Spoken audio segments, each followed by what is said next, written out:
Hello friends and welcome. I'm Sarah Liz and I have two super simple, easy interactive, it's the same thing twice, right? But there's so much fun, two emergency cards for you today. And I want to show you two techniques for making these slider cards using whatever dies you already have. For this first card, I'm going to use the Celebration balloons from Trinity Stamps. And this is one large die. In fact, the largest die is bigger than an A2. So I've chosen the second largest, and I'm just going to do a little bit of ink blending here. You can see that the bottom of the balloon is pretty delicate, so I used a smaller brush. It's the Shading Sidekick from Trinity Stamps. It's pretty new, and it's really, really fluffy. So I felt like that was going to be a little gentler on my cardstock. This is an 80-pound cardstock, but in the end, I'm also going to back this with two additional balloons in 100-pound cardstock because this whole balloon is going to slide up and down in our card, okay? So again, I'm just stacking it up. I like to use wet glue for this, so I get a little bit of wiggle time, and then I know it's going to be nice and sturdy when people are playing with it. I'm also tying a little bow out of some ribbon, and I'm going to put that down at the bottom of the balloon. In fact, I talked to my friends, Lauren Taylor from Lauren Taylor Made and Carrie Rhodes from Carrie Rhodes, and they were like, oh, you should put a string on it. And there's a way to do that and sort of hide the extra string behind the balloon. But you guys, I'm back at work and I ran out of time, but please let me know if you'd like to see something like that where you hide a string or an element or something behind the balloon. I could probably do that in a future video. I am putting a little bit of glue right into the knot of my bow so that it will stay together. And then we're going to decorate this using the rainbow shaker dies from Trinity. This is so cute. So there are 6 different sizes of bows for our rainbow, but I'm only using 4 of them. I just cut that whole die out of a bunch of different colors, and then I keep the extras in the back. And sometimes my rainbow goes in order, but sometimes I'm a rebel and it doesn't. Or sometimes I use just some of the bows. I will leave a link to a video where I made a shaker out of this die set. You just use the die that cuts the 6 bows, like the 4 that I'm using, out of your panel, and then put acetate behind that and then put those in the background. But then there's a second die that you put over top of the whole thing where you can kind of see through and peek in to see the rainbow. I hope that makes sense. Anyway, I'll link a video. Then I'm adding some white glitter cardstock for my clouds. This gives you 2 clouds and they have sort of a flat bottom, which I think is a really cute way to put this all the way at the bottom of a card or the edge of a card. I wanted a fluffier cloud though, so I'm just going to butt those right up against each other and then I will trim off the excess. In the end, I am going to go back in and add another set of clouds on the other side, but it would be super cute without it. Then once I add my bow on, I'll use some reverse tweezers to hold that in place. Just give that glue and fabric some time to really adhere, and then I can start working on my background. One of my all-time favorites, and actually most of what I'm using today are like oldie goodie classic favorites from Trinity. We're going to use the Puffy Cloud stencil. It's massive. It's a 6x9 stencil. And by the time you've rotated it all 4 directions and flipped it over, you've got tons of different cloud options. So I'm using a medium teal ink in my blending buddy. And I like to start on the stencil. I sort of tap off, make sure I don't have too much ink and I'm not coming in too heavy-handed. And then I just gently pull that up, sort of pulling away from the stencil as I go above it, right? So I just get that very soft blend. I'm going to keep stenciling all the way down. And when I reach the bottom, I make sure I add a little bit of blue at the bottom so it doesn't look like I just gave up and quit stenciling. So here's my panel. I have it on some white shimmer cardstock and I'm just getting everything kind of lined up, right? My balloon is going to fill nearly the entire card. I have an emergency mat from Emergency Card Essentials #1. And then I'm using a die from Emergency Card Essentials #3. It's a double slider die set, but you can use just these little tracks, okay? If you don't have that die set, you can use a craft knife and just cut a slot, okay? If you're going to use a craft knife, you'll see here it's not a very thick track, right? It's maybe a 1/16 of an inch, but you do want a little bit of a gap between. So not just like one slice of your craft knife. Give yourself a little room to groove there, okay? All right, to give our balloon something to attach to and slide through that track, I have this piece of cardstock. I'm going to fold on the two innermost score lines in the same direction. We're making a U. Then on the outermost score lines, I will fold in the opposite direction. So I have two little Z's here. There are two dies in the set that will cut a piece like this. One is bigger and one is smaller. The smaller one is there just because sometimes the die that I'm adding on top of it is too small for this larger one. I'm adding glue to that center section, and then I will fold down on top of it. So now I have two little flaps, right? Those sort of Z's that we folded back. And then I have one sort of whole section that is doubled up, glued together. You can see it here. I'm going to come in with my pickup tool, my pokey tool, and I am curling those little flaps, right? I want to soften the fibers. It kind of looks like a book. I'm going to bring in some black cardstock so you can see it better. This is going to help everything to move better. So when I press those down, I'm not pressing flat. I'm sort of squishing them together to leave the smallest little gap in the middle. Then when I thread it through, it's like it left it room for the piece of cardstock that's in the middle. From here, I want that all the way down at the bottom of my track. Then I've added glue to my flaps and I'm centering the balloon right where I want it on my card. This is how it will look when it gets pulled out of the envelope. Again, that's all the way down at the bottom of the track, but then I can pull it up and that's where I want the balloon to end. I am going to stamp the word pull using Papercrafting Magic, and then I will use one of the arrows as well because I want it to be really clear what to pull on in which direction, right? We're not pulling the balloon off of the card, we're pulling it up. That way, nobody gets confused. People in my family, you guys, sometimes I wonder about that. Do I really need an arrow? Yes. Yes, I do if I want this card to survive. I'm going to stamp it twice. I would rather stamp very gently 2 times than stamp it once and press down too hard and then my letters get kind of squished.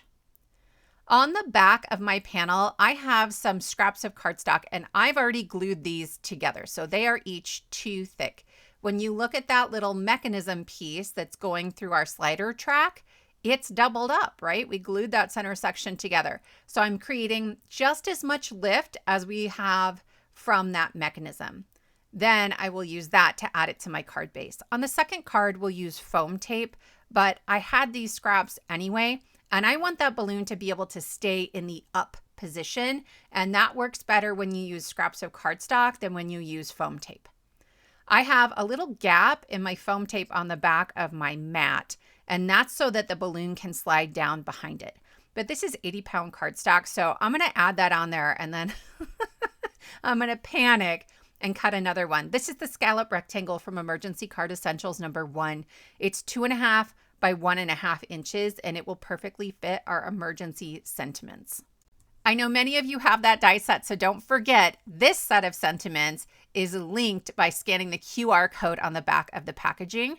I'm using the sliding blade of my trimmer and I connected the tick marks from top to bottom, but I left that header intact so that when I rotated, I could still see the tick marks on the side and make sure that I got these cut out perfectly. They are 2.25 by 1.25. If you don't have that die set, not a problem. There are tons of free emergency sentiments on my channel. There is a link to the playlist in the description box below. So this one says, sending love like a balloon being sent up into the air. It slides up. That balloon will stay up, and I love it.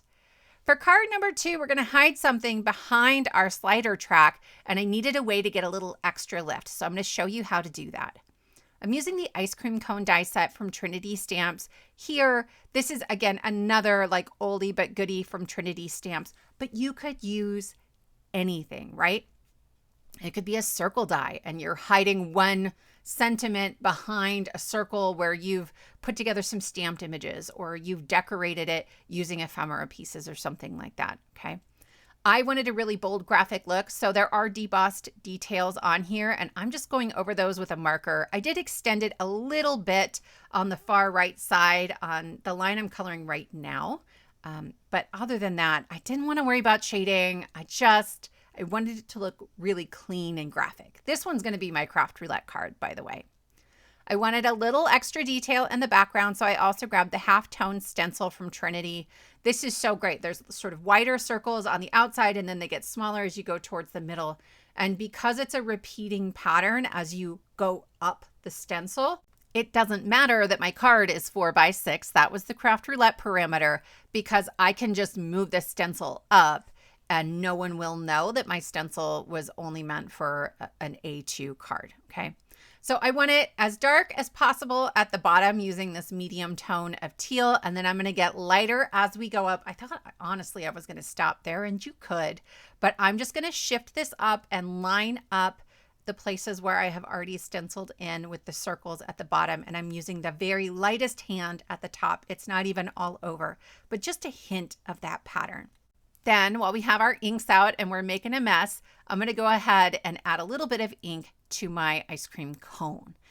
Let me know, are you a waffle cone or a cake cone? I love a cake cone, like 100% every time. I don't really even want the waffle cone. Like, just put it in a cup if you don't have a cake cone.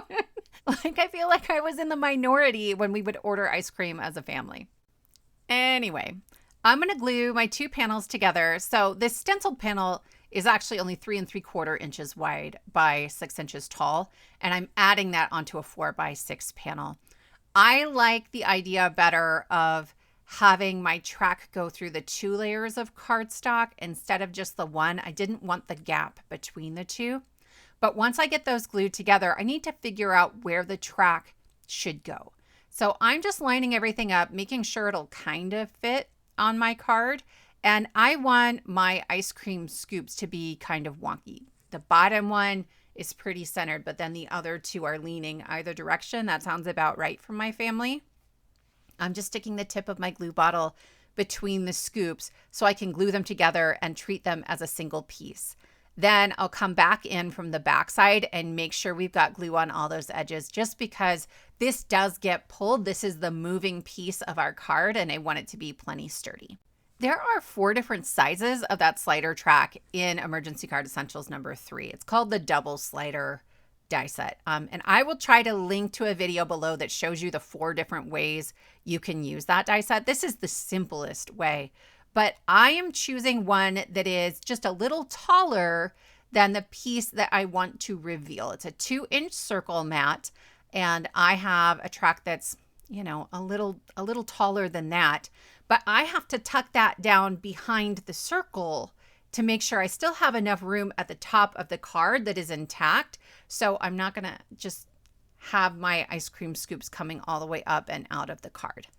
So here we go. I am going to very carefully peel away that little piece we die cut. That was 2 pieces of 100-pound cardstock. So I wanted to make sure I wasn't trying to rip it out of there in case something didn't cut all the way through. But actually, I got really lucky. Then I'm going to add my ice cream cone down at the bottom. I want to make sure that fits totally on the card so that when this stands up on display, it's not all cattywampus. Then I will add this piece that cuts out of the inside of the cone. I'm using a dark brown since there's chocolate ice cream on the bottom. So here's our same piece, right? We create a U and then we fold the outermost flaps back like a Z fold, or you can just, you know, create a Z fold on either side. That's it. Glue in the middle. And then here we go. I'm going to once again bring in my pokey tool and I'm going to curl that. I'm breaking down the fibers, right? I'm softening it and I'm going to create a little extra space. So if you've curled ribbon before, you know what you're doing. I would not use scissors to do this though, right? Scissors, I hurt myself when I try to curl paper with scissors. Maybe that's just me. So I will slide both of those flaps through our slot, and then I am going to add an extra piece of cardstock. This is about 2 inches, maybe a little less, maybe more like 1 3/4. Okay. And what this is going to do is make it so in its bottom position, right? Our mechanism was all the way at the bottom. We still have a way for it to tuck down behind our circle, but we can attach the ice cream scoops to the top. We get more movement this way while still being able to hide something back there. So I am holding my circle behind my bottom scoop, right? I want to make sure you can't see it when the ice cream scoops are all the way down at the bottom just to get my placement. Then I'm going to add foam tape right below that white piece of cardstock, right? So it is below the bottom of our slot and then just behind the bottom of the circle. This needs a little lift. On this particular card, I can reach my fingers back there if something catches, but sometimes when you're assembling this way, you can't. You create a catch point, right? So that white piece of cardstock needs to be able to slide down and slide behind that circle without it getting caught on it. I added more foam at the top of our white strip. It's just 1 millimeter foam from scrapbook.com. I don't need a ton of lift, but a little. And then I will attach my ice cream scoops only to that foam. Okay. So once all of that is secure, I'm making sure that everything lifts. I kind of wish it lifted a little bit more. I would have needed to use a longer slider track. So there's really no backtracking at this point. It's okay. It's okay. When you're holding the card in your hands, everything's going to work beautifully. But on camera, it's going to look like it's not quite enough. I'll show you. So I stamped pull and then I just drew in the arrow because I want it tucked closer to the ice cream. And then on top of the ice cream, I am adding this little dripping chocolate sauce. There's a die for this and then there's a die for like a cherry with a stem. I want it to look nice and glossy and awesome. And so I have been using this Spellbinders Glaze and Glue a ton lately. I used it on my hamburger card too. It is a little thinner than glossy accents, but otherwise kind of the same thing. What I like about it being thinner is that I can get a thinner layer so it dries faster. And it means that it stays a little wetter so I can get a larger area covered before it starts to set up and then I get some weird edges. Anyway, I really like it. I've been quite pleased. I have a new shaker mix called Candy Smash from Trinity, and it has craft roulette wheels in it. So of course, I had to put those as little sprinkles on top. There's also some jimmies and some little gold shiny pieces, and then some cookie pieces. I didn't end up adding the cookies. I thought I would. I thought I was going to add them as accents towards the end of the card, but you know, it didn't happen. For my primary sentiment, I'm grabbing a strip sentiment, and this is from the emergency card kit that's just linked on the back of the packaging for Emergency Card Essentials die set number 1. And it's going to say big birthday wishes. I don't usually start trimming from the top like that because that's where my handle is. But I didn't want to cut all of them. My friends, I'm going to regret that later. I know I am. It's okay. So I just used the finger guard on my trimmer to make sure I have the same margins on the left and right. But other than that, the tick marks helped me make sure that it was perfectly centered. It's about 1/4 inch. And I'm adding an extra strip of white cardstock behind it just to give it a little dimension, just the tiniest little bit. Then from Emergency Card Essentials number 1, I have a 3/8 inch strip that I've cut with my die. I'm using removable adhesive to add my sentiment on there, just so I can get the die lined up on the other side. One end of this would already have looked beautifully die cut, right? With that rounded beveled edge that you get from a die. But if I use my trimmer to cut it off, the other side doesn't, which makes me sad. So that's how I fix that. Then I remove the sentiment, run it back through, cut it out. And then here I have sort of my finished sentiment with a mat. Then I'm going to use one of the circle sentiments from that same kit, and it's going to say this could have been a glitter bomb.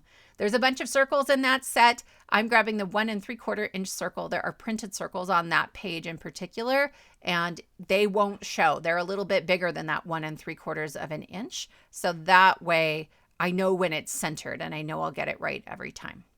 On this one, I didn't feel like stacking up cardstock again. I'll be honest. It takes more work and I just didn't feel like it. I kind of wish I had, because again, the ice cream scoops will stay up in their track if you use cardstock instead of foam, but this is faster and easier. I added a little bit of wet glue onto my foam to make sure I got everything lined up correctly, and then I will glue that onto my card base. It's a 4x6 card, so it was 8x6 and I scored it in half at 4 inches. Then I couldn't leave well enough alone. I got out all kinds of embellishments. I have 3 out now. I'm really just using the iridescent pale pink bubbles, but I thought about using a lot of different things. Here is our finished card, my friends. I love the glossy shine on that chocolate sauce. Big birthday wishes. This could have been a glitter bomb. Again, when you're holding it in your hand, you can read the whole thing just fine, but it looks like it's a little cut off. Don't worry about it. Everything's fine. For our Craft Roulette card, let's go through our parameters. For project, it was 4x6, so I made a 4x6 card. For our colors, it's Coffee Isle, and mostly we've used Coffee Isle colors, and I'm thinking about a brand of coffee called Donut Shop, maybe, that has some teal and some pink. Then for element, we have From a Tree. My card is made out of paper, which is absolutely from a tree. And finally, Outside the Lines, and the scoops of my ice cream cone go above the top of the card. It is outside the line of the card, and if you could see the markering a little bit better, it is also outside the lines. Friends, I hope this inspires you and that you'll check out Craft Roulette. They are linked in the description box below, along with all of the supplies that I have used. Thank you all so much for spending your time with me, and I will see you next time.